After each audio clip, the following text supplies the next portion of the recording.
تکبر کول ډېره زیاته غټه ګناه ده. نبی علیہ الصلوۃ والسلام فرمایي چې کوم یو انسان په زړه کې د ذرې برابر هم تکبر راغی نو دغه انسان باندې جنت دا حرام دی.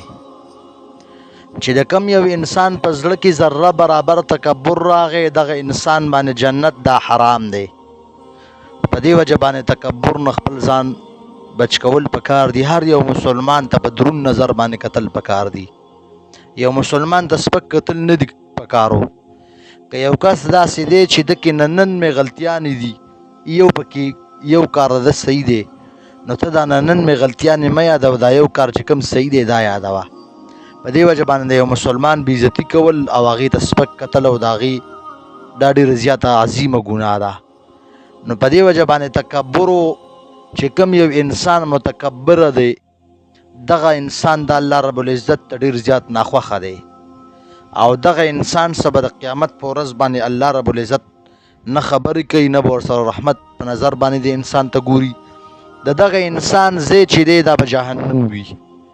په دې وجه باندې تکبر نه بچ کېدل چې دا پکار دي.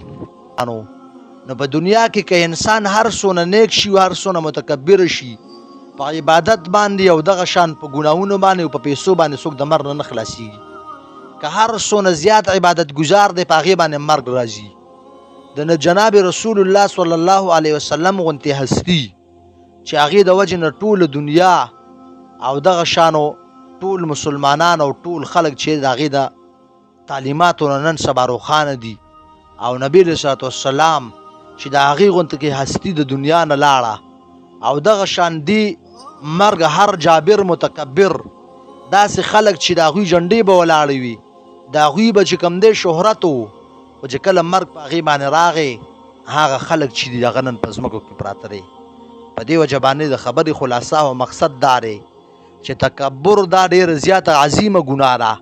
موږ او تاسو له پکار دی چې ځان د تکبر نه وساتو او دغه شان د مسلمان عزت کو هر یو مسلمان ته دروند ګورو. انسانیت چې دی دا په دې کې نه ده چې انسان پاکې کپړې واچوي او دغه شان پاکې پیزار په خپو کې پاک ګرځي. نه، انسانیت دې ته نه وایي. پاک کپړو اغوستلو سره او پاک بدن ګرځېدلو سره دا کس چې دې سره عزت نه. عزت یو داسې څیز دی چې دا الله رب العزت انسان له ورکوي. نو که یو انسان له الله رب العزت عزت ورکوي او ټوله دنیا راجمع شي دغه انسان بې عزته کوي د دې بې عزتي نشي کولی. او چې کله الله رب العزت د یو انسان د ذلت فیصله وکړي او ټوله دنیا راجمع شي دغه انسان له عزت ورکوي دی له څوک عزت نشي ورکولی. چې کوم یو انسان الله رب العزت اوچت کو دا د خلکو په نظر کې موچتي، چې کوم یو انسان الله رب العزت سپک کو دا د خلکو په نظر کې سپکي. په دې وجه باندې الله رب العزت فرمایي چې مسلمان دا خپل منځ کې رونه دي او نبی علیه الصلوۃ والسلام فرمایي چې د مسلمان مثال دا داسې دی لکه انساني بدن کې چې کله یو جز ته تکلیف وي په سر باندې درد دی یا خپې باندې درد دی نو ټول بدن د هغه درد د وجې نه پریشانه وي. دغه شان مثال دا مؤمن دی. د یو مسلمان په پریشانۍ کې هغوی سره ملګري کېدل، مسلمان ته سپک نه کتل، هر یو انسان ته دروند نظر کول. چې کله ته هر یو مسلمان ته دروند نظر کې الله رب العزت پر خلکو په زړه کې ستا محبت واچي، بیا ستا لپاره د شهرت ضرورت نشته.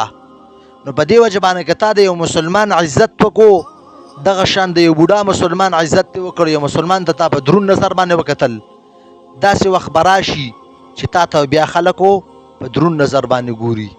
او نبی علیه الصلوۃ والسلام فرمایي چې چا د یو مسلمان نه دنیایي مصیبت لرې کړو الله رب العزت په قیامت په ورځ باندې دغه انسان نه مصیبت لرې کړي. او چا چې یو مسلمان باندې پرده واچوله، چې یو مسلمان نه یو ګناه وشول او تا پې پرده واچوله، د قیامت په ورځ باندې به الله رب العزت په تا باندې پرده واچي. په دې وجه باندې د مسلمان بې عزتي کول او مسلمان ته سپک کتل دا د مسلمانۍ دغه نه دی. ګوره دا دې خبره دا د انسان دپاره د هلاکت سبب جوړیږي.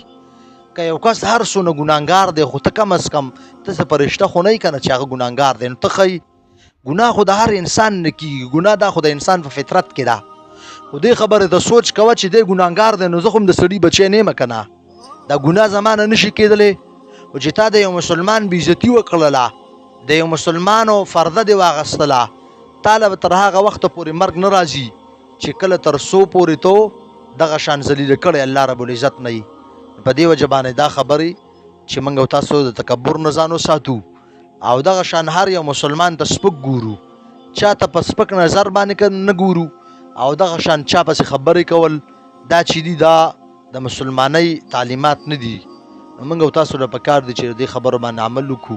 الله رب العزت ته په دې خبرو باندې اول مال بیا تاسو ټول د عمل کولو توفیق راکړي. واخر دعوانا ان الحمد لله رب العالمين.